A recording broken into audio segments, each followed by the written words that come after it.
I was not sure if I'm gonna be able to make it another night.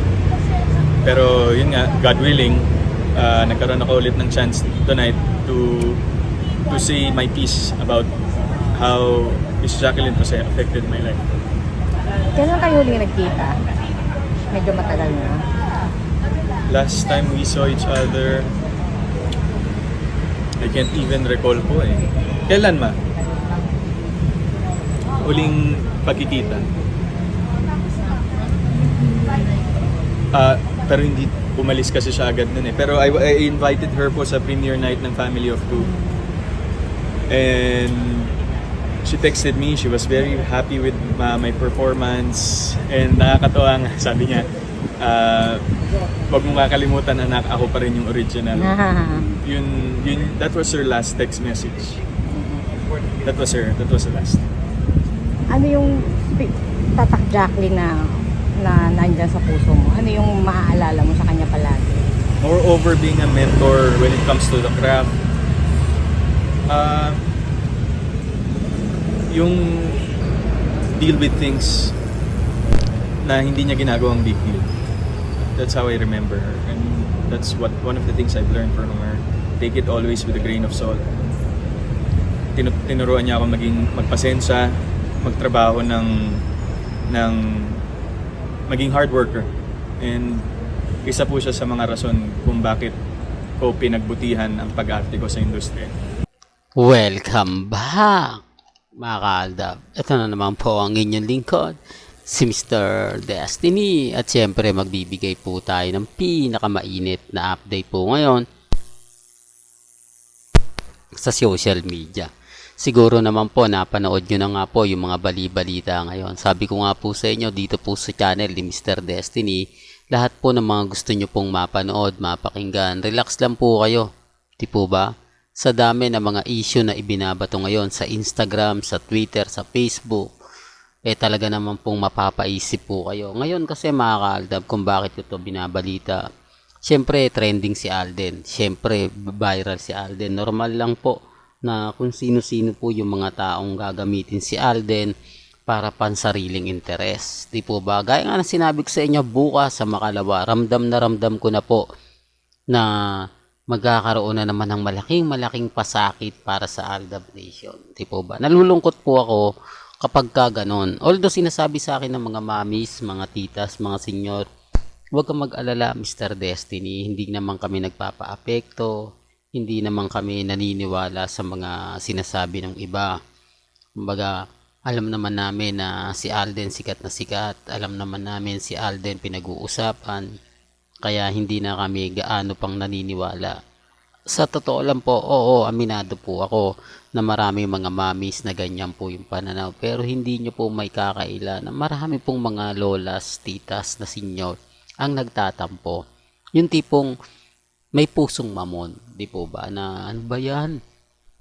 Ayaw pa kasi nilang umamin. Ano kung mawalan ka ng trabaho?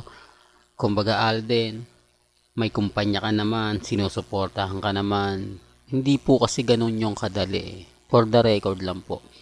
Magkakaroon po kasi ng napakalaking problema. Yung kontrata po kasi kapag hindi mo siya natapos, bukod sa madedemanda ka, magmumulta ka. Kung gaano kalaki ng kontrata mo, dodoblehin mo yung ibabayad mo. Di po ba? Naayaw naman pong mangyari ni Alden Richards. Kung matatandaan nyo, dapat tapos na po yung issue na to eh. Dapat namumuhay na ng masaya sina Alden at si Maine. Kasi yung punto na yung mga kaaldab na kumbaga magkukwit na sa showbiz si Alden. Kumbaga magsasama na sila ni Mengay pero si Maine Polkerson ang umayaw. Oops, issue na naman yan, Mr. Destiny. Alam mo, gumagawa ka na naman ng issue na walang katotohanan. Eto, ulitin ko na naman po. Kung Aldab Nation ka, alam ko pinagdaanan mo tong balitang to. Alam ko na isa ka sa nakapanood.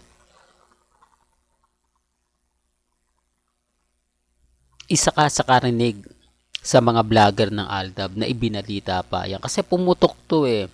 Yung time na pinigilan ni Maine Mendoza na gawin yun ni Alden Richards. Na kung saan sinabi ni Mengay na ituloy mo lang yan Dahil andito naman ako, hindi naman ako aalis at hindi naman ako mawawala. Hindi po ba? Totoo to, kumalat to ito mga kaaldab. Although baka marami na naman magkomento na kumbaga sasabihin na hindi, ano yan, dami yan ni Mr. Destiny, di po ba? Kasi sa totoo lang po, gaya po ng Alon, di po ba? Marami nagkomento. Absurds concert nga po yun na si Maine Polkerson ang pinaka very special guest niya dun sa concert niya na kung saan ay kumanta nga po talaga sila. Ibinigay nila yung saya at tuwa ng mga audience. Di po ba? Kaya nga po hindi na siya hindi na kinuha ng GMA eh. Nakalagay dun sa kontrata na hindi mo na siya pwedeng i-guess. Di po ba? Totoo yan mga kaalda, base po yan kay Mama Ted. Kaya nga po nalulungkot kami na kapag may concert, dati-rate, ginigas si Mengay pero hindi. Pero sa isang video po ng performance ng live ni Alden Richards sa video Zoom, kumbaga parang ano siya, yung live mo siyang mapapanood pero walang audience. Kumbaga parang nakalimutan, nasa dulo ng dila natin mga kaalda, hindi ko mabanggit. Na kung saan bibigyan ka na lang niya ng ticket para makapanood ka dun sa live na kumbaga yung tipong kailangan mo lang, gulo nga po, masensya na po mga kaldab, nakalimutan ko na yun eh. Kalimutan ko yung pangalan kung papaano, di po ba, na may kita mo doon sa mga video na nandun si Menga, yung Alda, babang kumakanta si Alden Richards. Kaya nga po mga kaldab, sabi ko sa inyo, imposible po yung mga sinasabi nila na yung mga nagko-comment sa akin, pamilya ko, dami account, walang katotohanan yun. Never po akong gumagawa ng mga ganyan. Sabi ko nga po sa inyo, sa totoo lang po, ako si Mr. Destiny, lahat po ng mga nagko-comment sa akin, mga mamis, mga titas, mga senior, since 2015 hanggang 2019 yan. Alam ko dahil magkakasama po kami, ang dami naming dinanas, biruin mo, pupunta ka sa event sa Bulacan, pupunta ka kila Mengay, papasyal ka sa Laguna, di po ba? Ginagawa po talaga ng mga mamis, mga titas, mga senior yan. Tsaka nung panahon ng fandom, ng Aldab, grabe po talaga. Kaya nga sabi ko sa inyo, relax lang po kayo. Maging kampante. Hindi naman po ako basta-basta nagpapa-apekto at never naman po ako nagpapatalo. Kaya sabi ko sa inyo, relax lang. Sa dami ng mga ebidensya at resibo na hawak po ni Mr. Destiny.